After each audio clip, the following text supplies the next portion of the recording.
Manakondur MLA Kavvampalli Satyanarayana విజ్ఞప్తి మేరకు కేంద్ర హోంశాఖ సహాయ మంత్రి బండి సంజయ్ కుమార్ కొద్దిసేపటి క్రితం తిమ్మాపూర్ ఎల్ఎండి కాలనీలోని ఎమ్మెల్యే క్యాంపు కార్యాలయానికి వచ్చేశారు. తిమ్మాపూర్ మండలంలోని రామకృష్ణానగర్ కాలనీలో జాతీయ ఉపాధి హామీ పథకం నిధులతో నిర్మించిన రోడ్డును ప్రారంభించేందుకు వెళ్తున్న కేంద్ర మంత్రి బండి సంజయ్ కుమార్కు కవ్వంపల్లి స్వాగతం పలికి ఎమ్మెల్యే క్యాంప్ ఆఫీసులోకి తోడుకొని వెళ్లారు. ఈ సందర్భంగా గన్నేరువరం మండలం గుండ్లపల్లి పోతారం నుండి బావుపేట ఖాజీపేట వరకు హై లెవెల్ బ్రిడ్జి నిర్మాణం ప్రతిపాదనలపై చర్చించారు.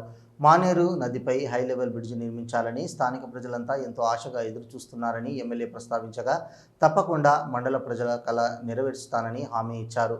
గత ప్రభుత్వం సహకరిస్తే ఎప్పుడో గన్నేరువరం బ్రిడ్జి పూర్తయ్యేదని, రాజకీయ కక్షతో వ్యవహరిస్తూ ప్రజలను ఇబ్బందికి గురిచేసిందని బండి సంజయ్ చెప్పారు. కాంగ్రెస్ ప్రభుత్వం నుండి హై లెవెల్ బ్రిడ్జి ప్రతిపాదనలు కేంద్రానికి వెళ్లాయన్నారు. మొత్తం 77 కోట్లతో 18 కిలోమీటర్ల పొడవునా నిర్మించేందుకు కేంద్రం సుముఖంగా ఉందన్నారు. ఈ మేరకు కేంద్ర రహదారుల మౌలిక సదుపాయాల నిధి కింద ఈ బ్రిడ్జి నిర్మాణానికి నిధులు మంజూరు చేయబోతున్నట్లు తెలిపారు. అతి త్వరలోనే కేంద్రం ఆమోదం తెలపనుందని, గన్నేరువరం ప్రజల చిరకాల వాంఛ నెరవేరబోతుందని తెలిపారు.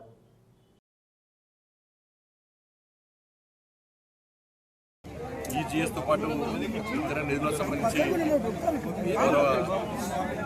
ఎమ్మెల్యే డాక్టర్ కవ్వంపల్లి సత్యనారాయణ గారితో కలిసి ఈరోజు ప్రారంభోత్సవం చేసుకోవడం జరిగింది.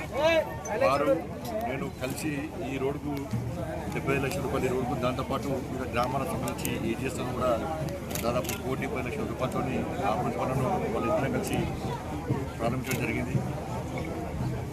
మానకొండూరు కాన్స్టిట్యూన్సీలో కూడా గౌరవ ఎమ్మెల్యే గారి యొక్క వారి సూచన మేరకు వారిచ్చే ప్రతిపాదన కానీ, నేను ఇచ్చే ప్రతిపాదన కానీ కలిసి ఈ నియోజకవర్గాన్ని అభివృద్ధి చేసే ప్రయత్నం చేస్తున్నాం. అదేవిధంగా గతంలో వారు మన ఢిల్లీకి వచ్చి కూడా వారు నేను కలిసి గౌరవ కేంద్ర మంత్రి గారిని కలవడం జరిగింది. గన్నేరువరం నుంచి చింతకుంట బ్రిడ్జ్కి సంబంధించి అది కూడా నిర్మించే ప్రయత్నం ఇద్దరం చేస్తాను. ఇలా ఏ రాజకీయాలకు తావు లేకుండా ఇవాళ ఎన్నికలు అయిపోయినాయి.